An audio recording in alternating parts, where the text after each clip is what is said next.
Alright, so my first experience with radio controlling 2.4 gigahertz transmitter with Lego Power Functions remotes. I'm using two Mini Scorpion speed controllers from robotshop.com, and I've also purchased a 8-channel RadioLink transmitter. It came with an 8-channel receiver as well, and just playing with gearing to figure out my next things. Full forward and full reverse. Of course, playing with gearing up and gearing down to figure out how I want the robot to move. So, and as you can see, full control.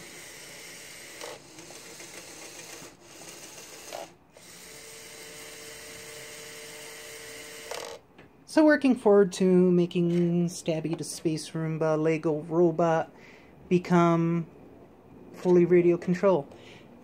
According to the website, this receiver has about a 500-meter range on the ground.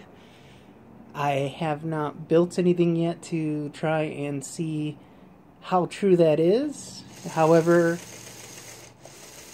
at the price point, it was $50 for the transmitter, and it was packaged with the receiver as well, 8 channels. It's an excellent buy if you're willing to try, if you're willing to give it a go, because the documentation that came with it was horrible to say the least, as well as it took quite some time to figure out how to get the auto centering parts installed so that as I let go, the motor stops.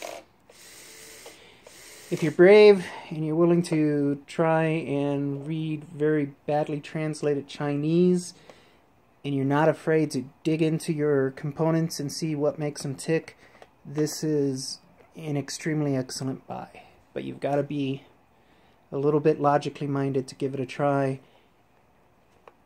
Otherwise, you're just going to get frustrated and throw it across the room, because the documentation is, as I've said, horrible. This controller has forward and reverse, as well as side and side.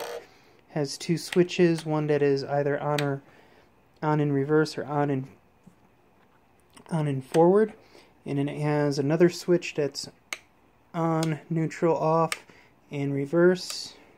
And it has 2 nice little roller switches that you can adjust closely. It is intended for copters and other type of flying devices where you need trim and all that sort of device, but it is a very workable controller for Lego motors. The Scorpion controllers, the Scorpion Minis, the speed controllers, they do have some limitation. They're not direct, they will not control servos. They're only intended for direct drive motors. Forward and reverse is all they can do, so they don't drive servos. Looking into a different servo solution to animate the neck of my robot build that is now currently again stripped down to his bare chassis, and there's going to be a lot of redesign as I design an enclosure for the radio control components, as well as the battery pack, clean up wiring and so forth, to get this all into a much neater package and not just dangling off the back of a robot. Enjoy, have fun. Highly recommend it if you're looking to radio control your Lego Power Functions. Give this a try. Takes a little bit of soldering skill, sacrificing of other components so that you can wire them into the controllers, the speed controllers. So what I did here was I cut the ends off these switches that come with every Power Function set you get.